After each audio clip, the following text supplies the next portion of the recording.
গুৱাহাটীৰ চানমাৰীৰ ফুটপাথত কমলাকান্তক নেদেখা মানুহ খুব কমেহে ওলাব।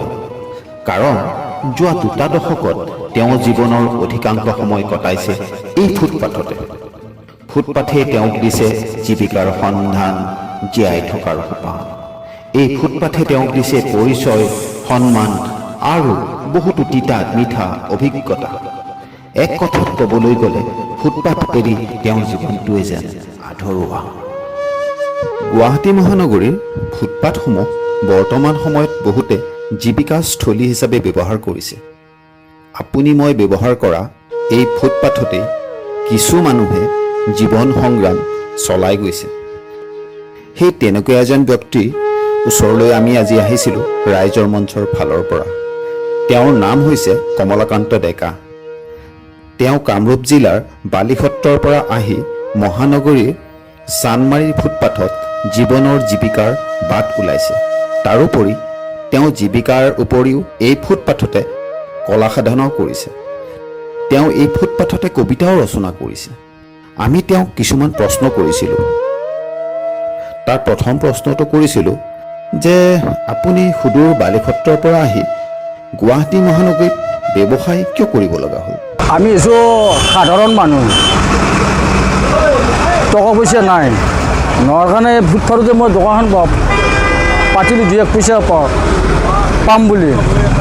এনেকৈ আৰম্ভ কৰি এতিয়া মই চলি আছোঁ। তাৰমানে 99 পৰা আৰম্ভ কৰিছোঁ তাৰমানে এই ফুটপাথত দোকানতে।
ফুটপাথৰ এই জীৱন সংগ্ৰাম চলাই আকৌ কেনেকৈ এই কবিতাৰ পৃথিৱীখনলৈ তেওঁ বিচৰণ কৰিলে জানিবলৈ মন নাযায়নে?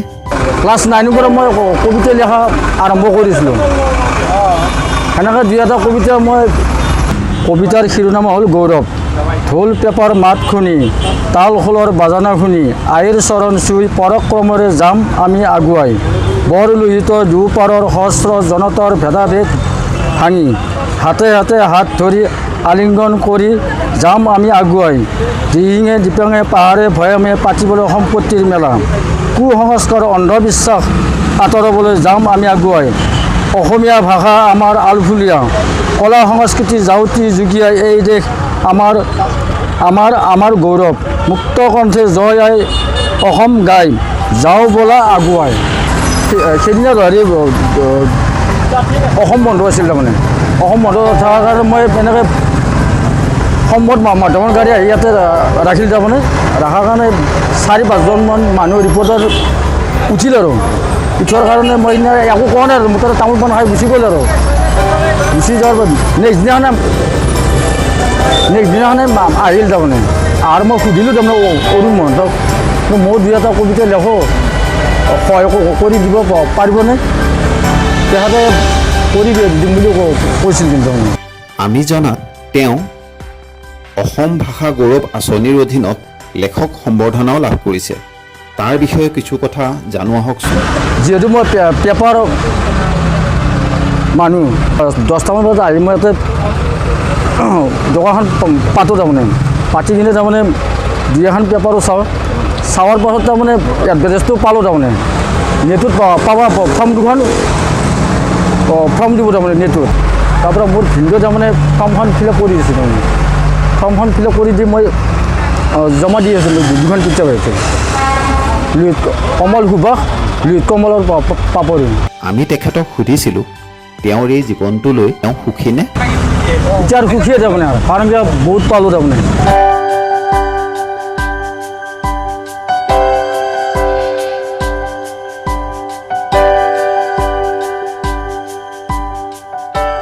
ৰাইজৰ মঞ্চত আজি আমাৰ এই কমলাকান্তৰ জীৱন সংগ্ৰামৰ কাহিনী কেনেকুৱা হ'লে জনাবচোন।